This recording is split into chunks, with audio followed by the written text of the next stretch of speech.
Tag kaninyong tanan na anami diri sa summit ng Mount Sembrano, kaming upat.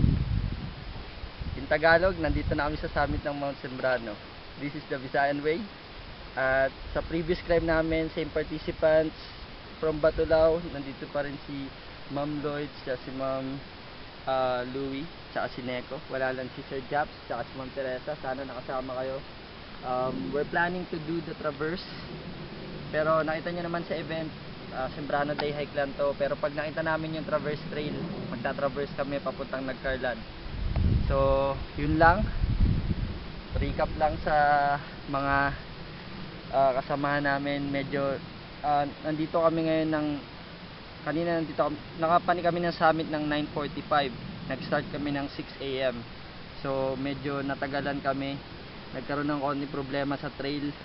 Nag-erode yung trail.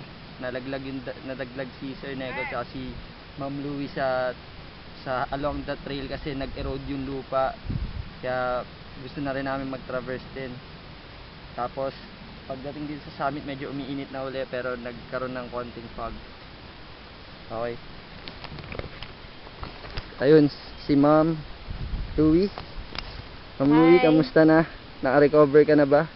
Got some minor injury, pero Yan. super minor lang. Salamat sa kay Dr. Quack.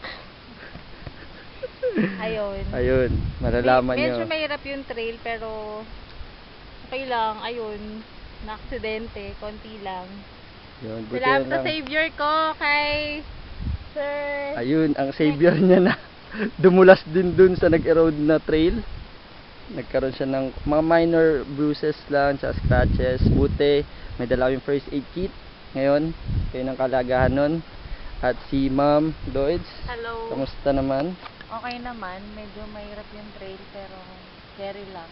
Yun nga lang, medyo disgrasya konti pero buti na lang. Madaming baging-baging. Yun. Na-save pa rin. Thank you, Lord. Okay.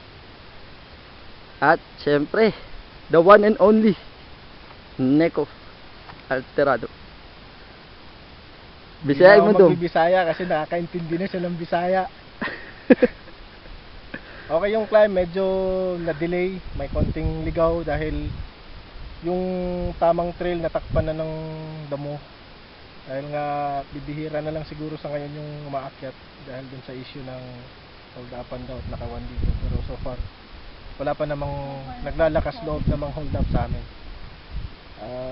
Doon, nagpaplano mag-traverse, sana makita yung trail tsaka makapag-traverse ng successful. If ever hindi makita, backtrack kami din. Yun. And Okay. good luck sa ito yung last climb nila para sa Mount Pulag. Mount Pulag climb nila next week. Yay! Okay. Nag-mini Pulag bago mag-Mount Pulag. Wala nang clearing. Pero eto na ang 360 ng Sembrano. Okay. Sa next climb sana makasama naman kayo.